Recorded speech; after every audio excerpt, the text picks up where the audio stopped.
நாளுக்கு நாள் பலவீனமாகிக் கொண்டே போகும் உங்களுடைய மொபைல் பேட்டரியை எந்த செலவும் இல்லாமல் பழைய நிலையில் கொண்டுவர உங்கள் ஸ்மார்ட்போனை குறைந்தபட்சம் 300 முறைக்கு மேல் அதிகபட்சம் 500 முறைக்கு மேல் சார்ஜ் செய்யப்படும்போது உங்கள் ஸ்மார்ட்போனிற்குள் இருக்கும் லித்தியம் அயன் பேட்டரியானது அதன் அதிகபட்ச சார்ஜ் மற்றும் டிஸ்சார்ஜ் சுழற்சியை எட்டி இருக்கும்.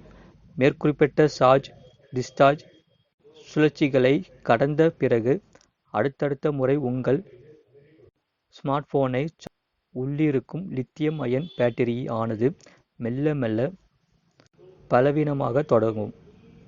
300 முதல் 500 சார்ஜ் டிஸ்சார்ஜ் சுழற்சிகள் என்கிற வரம்பை மீறும் போது உங்கள் ஸ்மார்ட்போனின் பேட்டரி ஆனது சிதையை.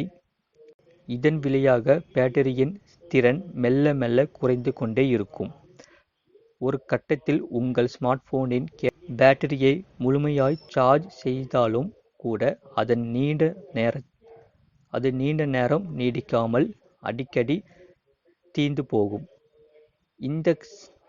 இந்த சிக்கலை தவிர்க்க விரும்பினால் 300 அல்லது 500 வரை சார்ஜ் டிஸ்சார்ஜ் சுழற்சிக்கு பின்னர் உங்கள் மொபைலை சார்ஜ் போடும் போது உங்கள் ஸ்மார்ட்போனில் பேட்டரி லெவலானது 20% குறைவான பிறகே அதற்கு சார்ஜ் செய்ய வேண்டும்.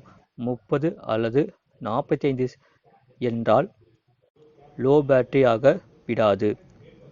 அதேபோல 2% அல்லது 3 அல்லது 4% வரட்டும் என்று காத்திருந்து அதன் பின்னர் சார்ஜ் செய்வதும் தவறுதான்.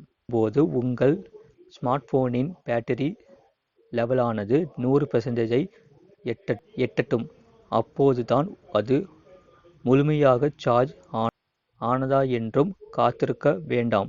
100%க்கு மேல் சென்றாலே சார்ஜ் செய்வதை நிறுத்திக் கொள்ளவும். இது போன்ற செய்திகளை உடனுக்குடன் அறிந்து கொள்ள மறக்காமல் சேனலை சப்ஸ்கிரைப் செய்யுங்கள். மற்றவர்களுக்கு தெரியப்படுத்த ஷேர் செய்யுங்கள்.